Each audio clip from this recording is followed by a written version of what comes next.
ത്രിവേണി സംഗമത്തിലെ സ്നാനം ഇവിടെ അത് 7 നദികളുടെ സംഗമം. അതുകൊണ്ടാണ് ഇതിന് ഭാരതത്തിന്റെ പുഴയായിട്ട് മാറുന്നത്. അവിടെ ഉത്ഭവമാണെങ്കിലും മറ്റ് നദികളെല്ലാം ചേർന്ന് ഇവിടെ 7 നദികൾ ഒന്നിച്ചിട്ടാണ് ഭാരതപ്പുഴയായിട്ട് മാറിയത്. ഈ ഭാരതപ്പുഴയിൽ അന്നത്തെ കാലത്ത് സ്നാനം, കുംഭസ്നാനം എല്ലാം നടന്നിരുന്നു. ഇവിടെ നമ്മുടെ മഹാമേരുവിന്റെ ഒരെതളിന്റെ ട്രയാങ്കിളാണ് ഇവിടെ നമ്മുടെ നാവാമുകുന്ദ ക്ഷേത്രം, നേരെ അപ്പുറത്ത് നമ്മുടെ സൃഷ്ടി ആയിരിക്കുന്ന ബ്രഹ്മാവ്, തൊട്ടപ്പുറത്ത് ശിവൻ. അത് നോക്കിക്കഴിഞ്ഞാൽ ശരിക്കൊരു ട്രയാങ്കിൾ.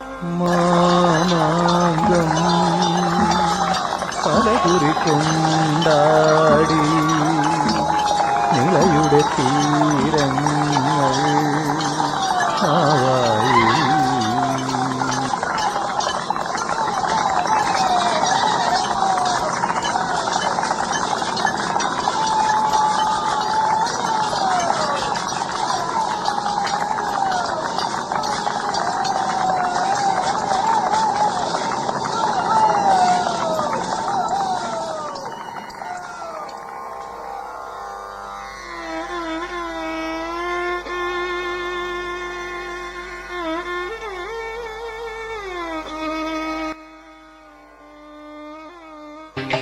മാമാങ്കം പലകുറി കൊണ്ടാടി നിലയുടെ തീരങ്ങൾ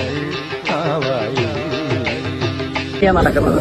നമുക്കറിയാം, പ്രയാഗ്രാജിലും ഉജ്ജയിനിലും അവിടെ ഇവിടെയൊക്കെ 12 വർഷത്തിലൊക്കെ നടക്കുന്ന ആ ഒരു നമ്മുടെ കുംഭമേള നടക്കുമ്പോൾ തന്നെ ആയിരുന്നു 12 വർഷത്തിലൊരിക്കൽ ഇവിടെ മഹാമഹോത്സവം നടക്കും. കേരള പഴമച്ചരിതമെഴുതിയൊരു ഭാരത പുഴതനറിയ മണത്തരികളെ പലകുറി കൊണ്ടാടി നിലയുടെ തീരങ്ങൾ ആവായി. കേരള പഴമച്ചരിതമെഴുതിയൊരു ഭാരത പുഴതനറിയ മണത്തരികളെ പറയുക പറയുക നിലമൊഴുകിയ കഥമാമാങ്കം പലകുറി കൊണ്ടാടി നിലയുടെ തീരങ്ങൾ ആവായി. ഈ 3 ഇടയിൽ നിൽക്കുന്ന ഇത്രയും സ്ഥലത്തുള്ള പുണ്യസ്നാനം എന്ന് പറയുന്നത് അത് ലോകത്തിന്റെ തന്നെ സമാധാനത്തിനും ഐശ്വര്യത്തിനും സ്നേഹത്തിനും അഖണ്ഡമായിട്ടുള്ള ഒരു കെട്ടുറപ്പിനുള്ളതാണ്. അത് എവിടെയോ വെച്ച് നഷ്ടം വന്നു. ഞാനിതൊക്കെ വായിച്ചറിഞ്ഞ് വെച്ച് നോക്കുമ്പോൾ 271 വർഷമായെന്ന് തോന്നുന്നു അത് നിർത്തലാക്കപ്പെട്ടു.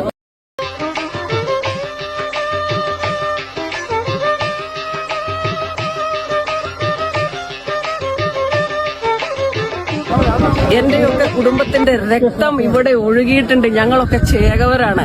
5-8 ഈ ഭാരതപ്പുഴയുടെ തീരത്ത് 5-8 കളറി ഉണ്ടായിരുന്നു. ഇവിടെ ജയിച്ചു പോകുമ്പോൾ ഇവിടുത്തെ രാജാക്കന്മാര് ഞങ്ങളുടെ മുതുമുത്തശ്ശന്മാർക്ക് നിലങ്ങൾ പതിച്ചു കൊടുക്കുമായിരുന്നു. കേരള പഴമച്ചരിതമെഴുതിയൊരു ഭാരത പുഴതനറിയ മണത്തരികളെ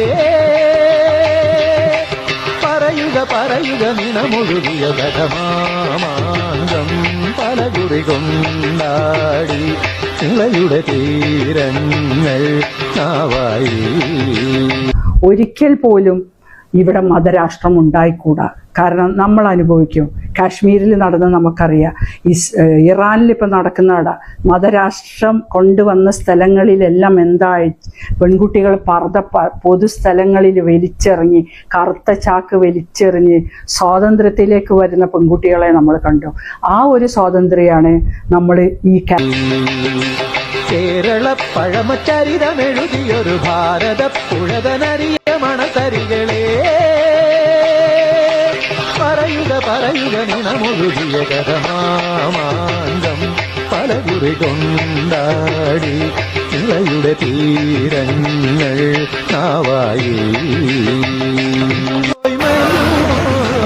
മങ്ങാത്ത മായാത്ത മലയാൻമയോ നിണനീരിലെന്നു മണലാഴിയിൽ എഴുതാൻ തുനിഞ്ഞ പടനായകന്റെ പദനിന്റെ ഉന്നരങ്ങേറുവ മണ്ണിന്റെ മാറത്തെഴുന്നള്ളുമോ പറയുമാമാങ്കം പലകുറി കൊണ്ടാടി നിലയുടെ തീരങ്ങൾ നാവായി. ലോക സമസ്ത സുഖിനോ ഭവന്തു അത് നിലനിൽക്കാൻ വേണ്ടിയാണ് ഈ അഖണ്ഡ ഭാരതത്തിൽ എല്ലാ സന്യാസിമാരും ഉത്ഭവിക്കുന്നതും ഈ സന്യാസ സമൂഹം ഇവിടെ നിൽക്കുന്നതും. അവരെ ബഹുമാനിക്കുക, അവരെ ആദരിക്കുക. നിങ്ങളുടെ പൂർവ്വജന്മം മുതൽ നിങ്ങൾക്ക് വരാനിരിക്കുന്ന ജന്മത്തിൽ പോലും സുഹൃതങ്ങൾ ഉണ്ടാവും. കാരണം സന്യാസിമാർ ജീവിച്ചിരിക്കുന്ന ശരിയായ ദൈവങ്ങളാണ്. കാരണം അവരവരുടെ എല്ലാ പൂർവ്വ ബന്ധങ്ങളും പൂർവ്വമായിട്ടുള്ള സകലതും അറുത്തു മുറിച്ചിട്ടാണ് കാഷായ വേഷം ധരിച്ചു വരുന്നത്. അത് ലോകത്തിനു വേണ്ടിയാണ്. ലോക സമസ്ത സുഖിനോ ഭവന്തു. തീരങ്ങൾ നാവായിൽ